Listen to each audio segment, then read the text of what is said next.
નમસ્કાર મિત્રો, દેશ અને દુનિયાના તાજા અને અતિ મહત્વના સમાચારોમાં તમારું હાર્દિક સ્વાગત છે। શરૂઆત કરીએ આજના મુખ્ય સમાચારોથી। વિશ્વ આરોગ્ય સંગઠનની ચેતવણી, નવા વાયરસ સ્ટ્રેન માટે વિવિધ દેશોને એલર્ટ। અમેરિકા અને યુરોપમાં તેલના ભાવમાં વધારો, વૈશ્વિક બજારોમાં અસર જોવા મળશે। પાકિસ્તાનમાં આર્થિક સંકટ ગહન, IMFની શરતો કડક થતા જનજીવન પ્રભાવિત। નેપાળના વડાપ્રધાન કેપી ઓલીનું રાજીનામું આપ્યું, રાજકીય સંકટ વધ્યો, નવા નેતા પસંદ કરવાની ચર્ચા। જીએસટી 2.0 સુધારા પર વેપારીઓમાં ચર્ચા, નાના વેપારીઓને રાહત જ્યારે મોટા ઉદ્યોગો પર વધારાનો ભાર।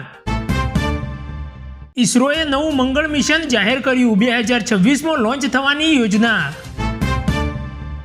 દેશભરમાં ગણેશ વિસર્જનની તૈયારીઓ જોરશોરથી, મુંબઈના લાલબાગમાં રાજાના પ્રથમ દર્શન। કેરળમાં નિપાહ વાયરસના નવા કેસ, હેલ્થ ડિપાર્ટમેન્ટ દ્વારા સ્કૂલ અને કોલેજો બંધ રાખવાનો નિર્ણય। કર્ણાટકમાં બસ ભાડા મુદ્દે રાજકીય તણાવ, સરકાર ભાડું વધાર્યું તો વિરોધ પક્ષે કર્યો વિરોધ। ભારત અને અમેરિકા વેપાર ચર્ચા શક્ય, ટેકનોલોજી અને ડિફેન્સ ક્ષેત્રે મોટી કરારની આશાઓ। સંસદમાં નવું શિક્ષણ બિલ ચર્ચામાં, ડિજિટલ એજ્યુકેશન અને સ્કિલ ડેવલપમેન્ટ પર ખાસ ભાર। અમદાવાદ મેટ્રોનો ત્રીજો તબક્કો શરૂ થવાનો, શહેરના પશ્ચિમ વિસ્તાર સુધી મેટ્રો સેવા વિસ્તરશે।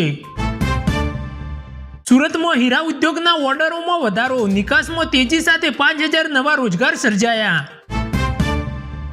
જામનગરમાં રીવાબા જાડેજાનો અનોખો અંદાજ, સાડીમાં કબડ્ડી રમી યુવતીઓને પ્રેરણા આપી।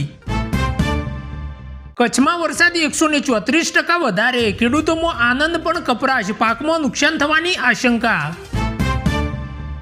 વડોદરામાં નવનિર્માણ સંગઠન રચાયું, ભાજપના અસંતુષ્ટ કાર્યકરો અને મોદી સમર્થકો સાથે નવી રાજકીય હલચલ।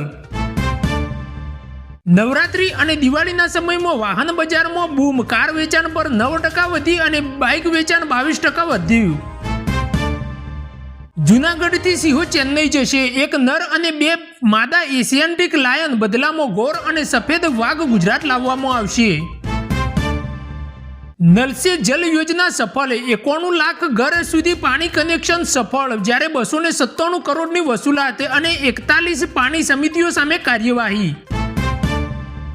ગુજરાત વિધાનસભામાં જન વિશ્વાસ બિલ પાસ, 516 કાયદાકીય કલમોમાંથી જેલ સજા બદલીને માત્ર દંડમાં ફેરફાર, ઉદ્યોગકારોને રાહત। પાટણ જિલ્લામાં ભારે વરસાદને કારણે 12ના મોત, બનાસકાંઠા વાવ વિસ્તારમાં 69 લોકોને બચાવવામાં આવ્યા, SDRF તૈનાત।